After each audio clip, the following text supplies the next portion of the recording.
ఈనాడు మనల్ని పరిపాలిస్తున్న బీజేపీ ప్రభుత్వం, నరేంద్ర మోడీ ప్రభుత్వం గతంలో బ్రిటిష్ వ్యతిరేక పోరాటాలు కానీ, నైజాం సర్కార్ వ్యతిరేక పోరాటాలు కానీ, భూస్వామ్య వ్యతిరేక పోరాటాలు కానీ చేసిన దానిలో ఎక్కడ కూడా వీళ్ళు కానరాలేదు.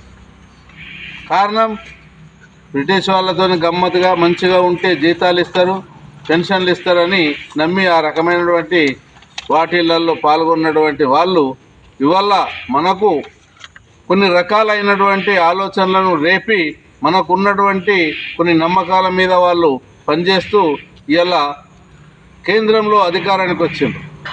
సరే, అధికారానికి వచ్చిండ్రు, మంచిదే. కానీ వచ్చిన తర్వాత 140 సంవత్సరాల కంటే ముందటి నుంచి 140 సంవత్సరాల కంటే ముందు 24 గంటలు పనిచేసినటువంటి కార్మికులు కానీ, ప్రజలు కానీ, దాని తర్వాత 16 గంటలు పనిచేసినటువంటి కార్మికులు కానీ, ప్రజలు కానీ, దాని తర్వాత అనేక పోరాటాల తర్వాత 12 గంటలు పోరాటాల ద్వారా సాధించుకున్నటువంటిది కార్మికుల చరిత్ర. చివరిగా 12 గంటలు కూడా పనిచేస్తే మేము మా కుటుంబాలను చూసుకోలేనటువంటి స్థితిలో ఉన్నాం. కాబట్టి 8 గంటల కంటే ఎక్కువ పనిచేయమని చెప్పేసి 1886 అంటే 140 సంవత్సరాల కిందట పోరాటాలు చేసినటువంటి చరిత్ర కార్మిక వర్గానికి ఉన్నది. అదే మేడే, అది అమెరికా చికాగో నగరంలో జరిగింది. దాని ప్రతిఫలంతోనే ఇవాళటి వరకు, ఆనాటి నుంచి ఈనాటి వరకు అన్ని దేశాలలో అందరు కార్మికులు కూడా 8 గంటల పనిదినాన్ని కొనసాగిస్తూ ఉన్నారు.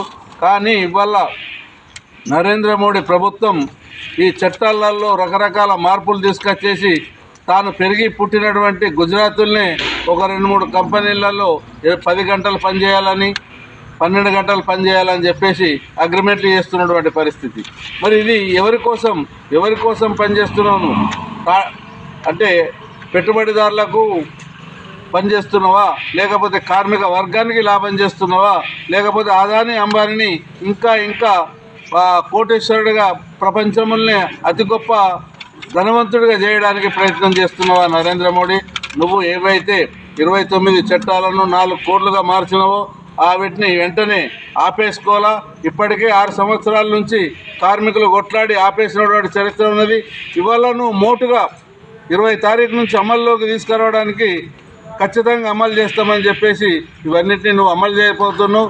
ఈ నెల 12 తారీఖు నాడు, అంటే ఫిబ్రవరి 12 తారీఖు నాడు దేశవ్యాప్తంగా అన్ని రకాల కార్మికులు ఈ సమ్మె నిర్వహించబోతున్నారు. నువ్వు మంచోడికి మాట ఇరం, చెడ్డోడికి చెప్పైరమనే రకంగా కార్మికుల మాట వింటావా, లేకపోతే నువ్వు నీ కుర్చీని దించేసుకుంటావా? అది నువ్వు ఆలోచించాల్సినటువంటి అవసరం ఉన్నది.